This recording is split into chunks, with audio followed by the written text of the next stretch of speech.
Dua budaya Yahudi hidup di dalam negara Israel. Masing-masing yakin bahwa kelangsungan peradaban Yahudi bergantung pada pundak mereka. Dan mereka sedang berperang satu sama lain. Hari ini, bagaimana politik di pengadilan menjadi medan pertempuran utama, dan apa yang peristiwa minggu lalu di jalanan Yerusalem katakan tentang sebuah negara yang akhirnya mencapai batas ketahanannya. Saya, Elana Mazeldiaman, ini adalah Hukum Dasar. Minggu lalu, Mahkamah Agung Israel dengan suara bulat memerintahkan pemerintah untuk memberlakukan sanksi keuangan terhadap penghindar wajib militer ultra-ortodoks atau Haredi, menyebut kegagalan negara dalam menegakkan undang-undang wajib militer sebagai pelanggaran hukum massal yang tidak dapat diterima. Putusan tersebut mewajibkan agar tunjangan kesejahteraan penting, seperti subsidi perawatan anak dan diskon perumahan, diberikan dengan syarat telah menjalani wajib militer. Sebuah langkah yang dapat memengaruhi puluhan ribu pria Haredi yang saat ini menghindari wajib militer. Selain sanksi keuangan, hakim juga mengecam polisi karena menolak melakukan penangkapan dan memerintahkan negara untuk memulai proses pidana yang semakin memperbesar perpecahan politik antara pemerintah dan mitra Haredinya. Sekarang, Jaksa Agung Gali Baraf Miara menindaklanjuti keputusan ini dengan sebuah arahan yang memengaruhi kebanggaan utama masyarakat Haredi, yaitu mencabut status bebas pajak dari yeshiva yang murid-muridnya menghindari wajib militer. Di komunitas yang bertahan hidup berkat jaringan global donasi yang dapat dikurangkan pajak, ini merupakan ancaman ekonomi yang mengancam kelangsungan hidup mereka. Tanggapan pun langsung dan sangat emosional. Ribuan pengunjuk rasa membanjiri jalanan. Anggota faksi ekstremis Yerusalem memanjat pagar rumah kepala polisi militer IDF, memaksa keluarganya untuk mengunci diri di dalam rumah.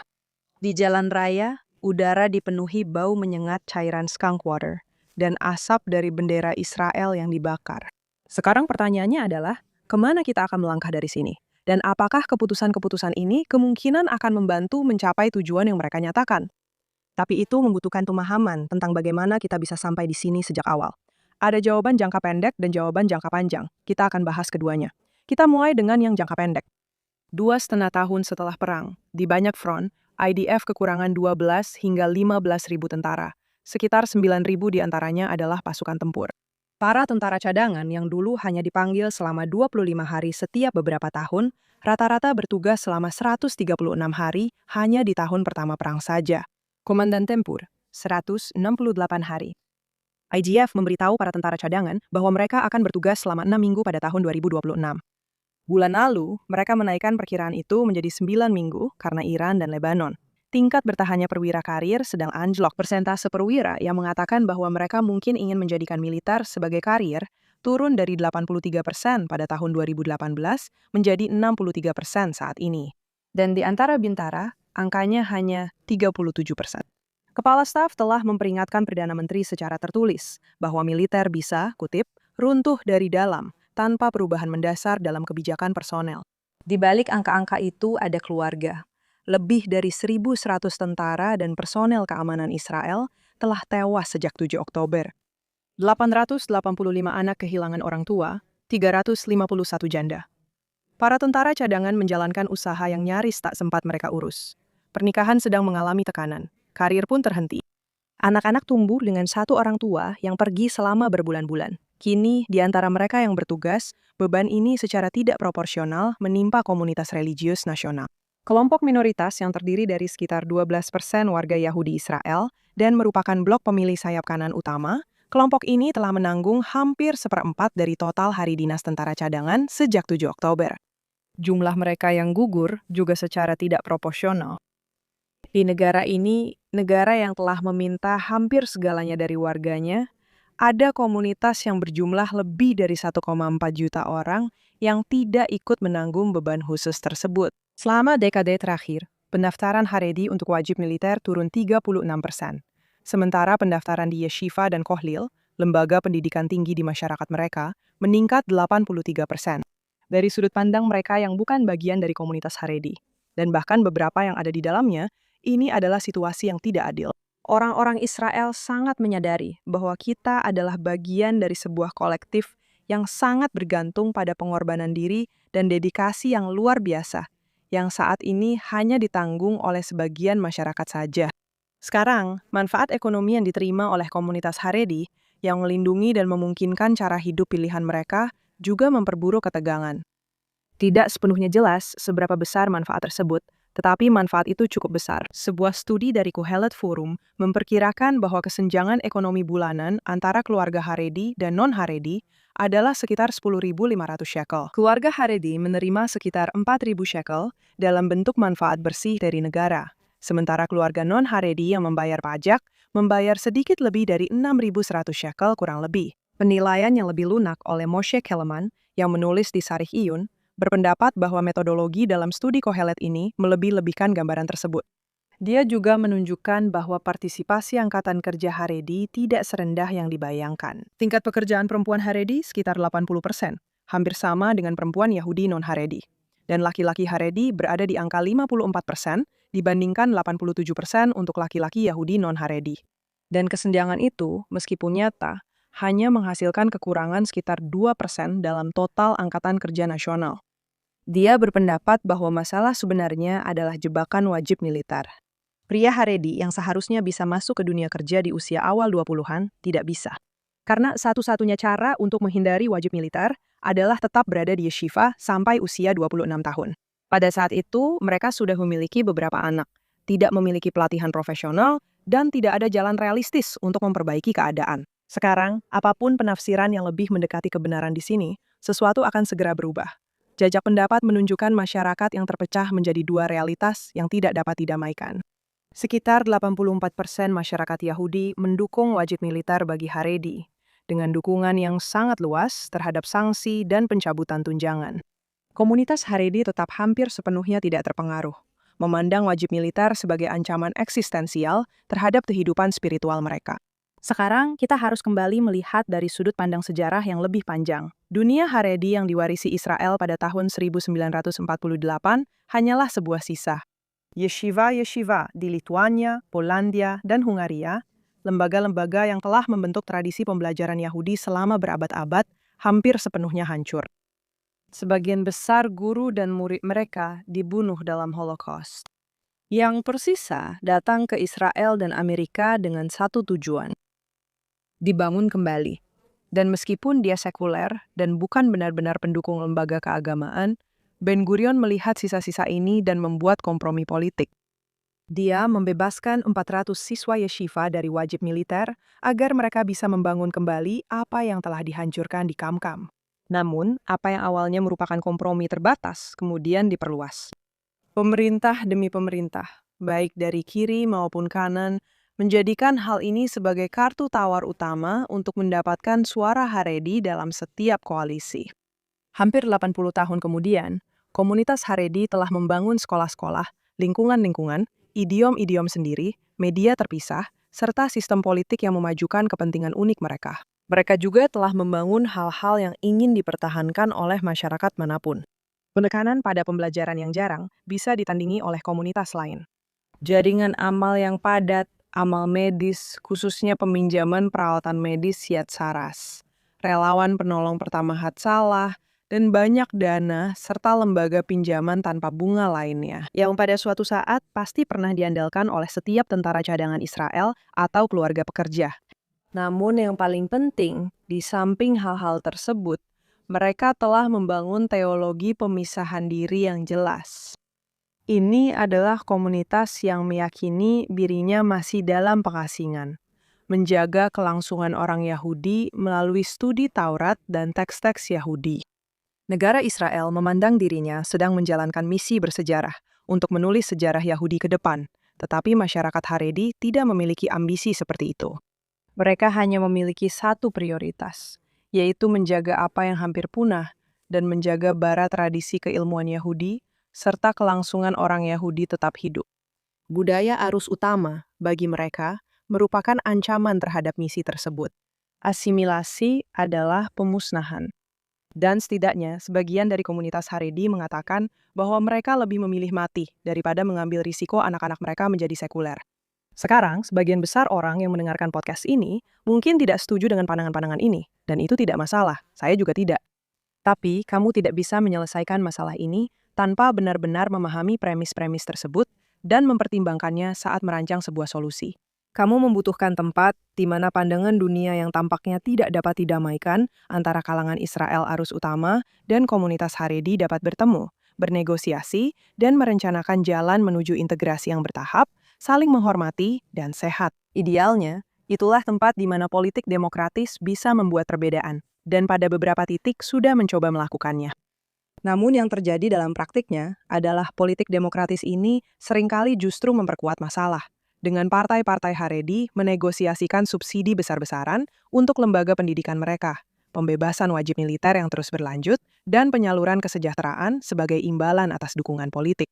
Pada masa konflik yang terbatas, mitra politik tradisional Haredim, biasanya dari pihak kanan, bersedia menanggung harganya. Namun frustrasi publik telah memuncak, dan sekarang kita sampai pada pertanyaan tentang bagaimana lembaga hukum yang selalu hadir di Israel juga memengaruhi cerita ini. Tantangan terhadap wajib militer Haredi dimulai hampir 60 tahun yang lalu, dan kisah tentang perubahan pendekatan pengadilan terhadap isu ini dari awalnya menolak untuk membahasnya hingga akhirnya mengambil tanggung jawab atasnya, berjalan seiring dengan pertumbuhan besar kekuasaan yudisial. Kasus pertama diajukan oleh seorang perwira cadangan pada tahun 1970 dalam kasus yang disebut Becker. Pengadilan bahkan menolak untuk mendengarkannya. Mendengarkan perselisihan politik publik yang diajukan oleh pihak-pihak yang tidak terlibat, menurut kata-kata pengadilan sendiri, akan mengaburkan batas-batas antara cabang-cabang pemerintahan dan melanggar prinsip pemisahan kekuasaan. Bagi para pengacara yang hadir, ini adalah doktrin kedudukan hukum tradisional yang dianut oleh banyak pengadilan di seluruh dunia. Jadi, pengadilan mengatakan bahwa masalah ini seharusnya diselesaikan di Knesset. 11 tahun kemudian, pada tahun 1981, dalam kasus yang dikenal sebagai kasus pegulat pertama, seorang perwira cadangan yang berbeda mengajukan argumen yang pada dasarnya sama dan mendapatkan penolakan yang sama. Dia tidak mengalami cedera pribadi, jadi kasusnya tidak dapat diadili, dan itu bukan wewenang pengadilan untuk memutuskan. Namun, pada tahun 1986, dalam apa yang sekarang dikenal sebagai kasus pegulat keempat, pengadilan membalikan keputusannya sendiri. Pendapat yang ditulis oleh Hakim Aaron Barak menyatakan bahwa pada dasarnya, siapapun warga negara dapat mengajukan petisi tentang hampir semua masalah yang menjadi perhatian publik, dan pada dasarnya setiap tindakan pemerintah dapat ditinjau oleh pengadilan. Yoav Dotan menulis bahwa perubahan ini menghasilkan, dalam kata-katanya, penghapusan hampir sepenuhnya atas semua batasan kedudukan hukum. Mengubah pengadilan, menurut kata-katanya, menjadi forum tingkat kedua bagi perselisihan politik setelah setiap keputusan besar Knesset atau pemerintah. Sekarang, pada tahun 1998, dalam kasus yang disebut Rubenstein lawan Menteri Pertahanan, pengadilan memutuskan bahwa Menteri Pertahanan tidak lagi dapat memberikan pengecualian kepada Haredi seperti yang sebelumnya ia lakukan. Hal ini harus melalui proses persetujuan Knesset. Ini harus diatur dalam undang-undang. Pengadilan mendasarkan putusannya pada hak konstitusional atas kesetaraan yang diambil dari Undang-Undang Dasar tahun 1992 tentang martabat dan kebebasan manusia. Dan di sini kita harus berhenti sejenak, karena undang-undang itu tidak memuat hak atas kesetaraan. Faktanya, istilah kesetaraan sengaja dikeluarkan saat perumusan karena alasan politik. Jadi, yang kita miliki di sini adalah sebuah pengadilan yang hanya beberapa tahun sebelumnya memutuskan bahwa Undang-Undang Dasar memiliki bobot konstitusional dan bahwa pengadilan itu sendiri, oleh karena itu memiliki kewenangan menguji undang-undang. Sekarang menafsirkan adanya hak atas kesetaraan yang dapat dimanipulasi dengan cara yang sangat luas. Kasus-kasus Haredi didasarkan pada fondasi yang dibuat oleh pengadilan ini. Sekarang, setelah kasus Rubenstein ini, Knesset mencoba. Ada sebuah komisi yang disebut Komisi Tau. Komisi ini berupaya mencari jalan tengah antara studi agama dan dinas nasional. Undang-Undang Ta'al tahun 2002 yang dihasilkan memungkinkan para siswa yeshiva menunda dinas militer hingga usia 22 tahun, di mana mereka kemudian dapat memilih semacam tahun keputusan untuk masuk ke dunia kerja atau mendaftar dinas militer. Tujuannya adalah integrasi secara bertahap dan sensitif terhadap budaya. Namun, undang-undang tersebut gagal menghasilkan jumlah yang signifikan, dan pada tahun 2012, pengadilan membatalkannya, memutuskan bahwa 1 dekade kemajuan bertahap gagal memenuhi persyaratan konstitusional tentang kesetaraan. Dan sejak saat itu, isu ini menjadi kuburan bagi pemerintahan-pemerintahan. Kadima keluar dari koalisi karena kegagalan menggantikan Undang-Undang Ta'al. Dan kerangka penggantinya yang disahkan pada tahun 2014 dibatalkan oleh pengadilan pada tahun 2017. Pada tahun 2023, setiap perpanjangan yang diberikan pengadilan atas keputusannya telah berakhir. meninggalkan negara dalam semacam kekosongan di mana wajib militer diwajibkan oleh pengadilan, tetapi secara politik tidak mungkin untuk ditegakkan. Pada tahun 2025, Ketua Komite Urusan Luar Negeri dan Pertahanan, Yuli Edelstein, dicopot karena bersikeras pada rancangan undang-undang yang benar-benar tegas. Dan penggantinya, anggota Knesset, Boaz Bismuth, mengajukan sebuah usulan yang, setidaknya menurut Jaksa Agung dan IDF, merupakan fiksi hukum. Proses itu terhenti ketika Perang Iran dimulai, meninggalkan krisis wajib militer yang kini berpindah dari ruang sidang Knesset ke jalan-jalan Yerusalem. Sekarang, ada dua cara untuk menafsirkan hal ini. Para pembela pengadilan berpendapat bahwa tanpa tekanan yudisial, tidak akan ada pergerakan sama sekali. Tanpa undang-undang Ta'al, tanpa Komite Plessner, tanpa percakapan politik, hanya kesepakatan tahun 1948 yang terus diperpanjang selamanya. Namun para kritikus menceritakan kisah yang sebaliknya. Mereka mengatakan bahwa setiap kali kompromi Knesset muncul, pengadilan menaikkan standar. Setiap kali standar dinaikkan, kesepakatan politik pun runtuh. Menurut pandangan ini, pengadilan bukan mendorong kompromi, melainkan mencegahnya, dengan membuat setiap kesepakatan yang tidak sempurna menjadi tidak dapat dipertahankan. Dan para pengkritik berpendapat bahwa pengadilan juga melakukannya secara selektif dan tanpa memperhatikan pemisahan kekuasaan. Saya akan menyebutkan satu kritik lagi dari pengacara David Pater. Dalam sebuah analisis yang banyak beredar, yang diterbitkan pada pagi hari saat putusan pemotongan kesejahteraan, dia berpendapat bahwa Israel tidak pernah memiliki kewajiban wajib militer yang bersifat universal.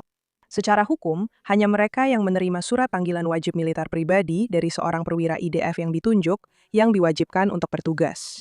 Selama 75 tahun militer menggunakan diskresi administratif tersebut untuk membebaskan minoritas, baik Arab maupun Haredi, dan pengadilan hampir selalu mendukung praktik tersebut dalam setiap kasus.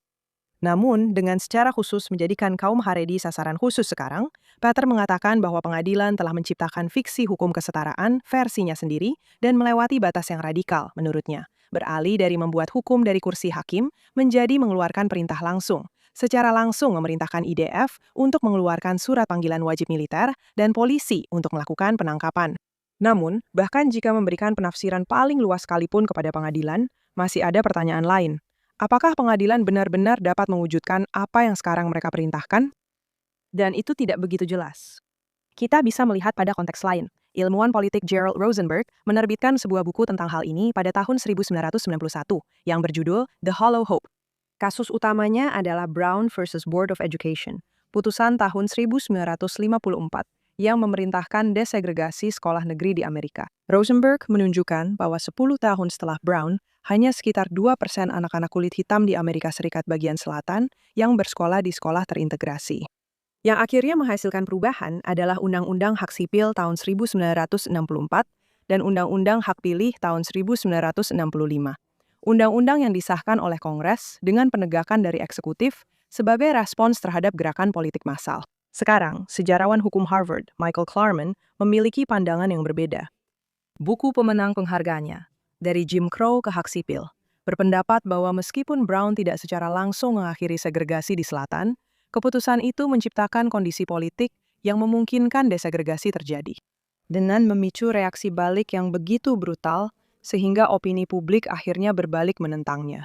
Jadi, menurut pembacaan Klarman, Undang-Undang Hak Sipil lahir bukan meskipun ada reaksi balik, tetapi justru melalui reaksi tersebut. Jadi yang dia katakan adalah bahwa pengadilan justru menghasilkan oposisi terhadap dirinya sendiri, dan bahwa tindakan berlebihan dari oposisi tersebut, dengan ironi yang menyedihkan, pada akhirnya menciptakan kondisi politik untuk lahirnya undang-undang. Perubahan budaya yang dipimpin oleh pengadilan selalu disertai dengan reaksi balik, karena hal itu mengesampingkan pemerintahan sendiri yang demokratis. Dan ada juga poin budaya terkait yang perlu dipertimbangkan di sini. Seperti yang dikemukakan oleh penulis Israel Hayom, Gil Bringer, minggu lalu, sanksi bisa memaksa beberapa orang, tetapi tidak bisa menciptakan rasa memiliki. Bringer mengunjungi sebuah sekolah mamlahti Haredi, salah satu dari sedikit namun berkembang sekolah negeri Haredi, di mana anak-anak Haredi mempelajari kurikulum standar Israel bersamaan dengan pendidikan agama mereka dan belajar tentang Yom HaZikaron serta mereka yang gugur demi negara.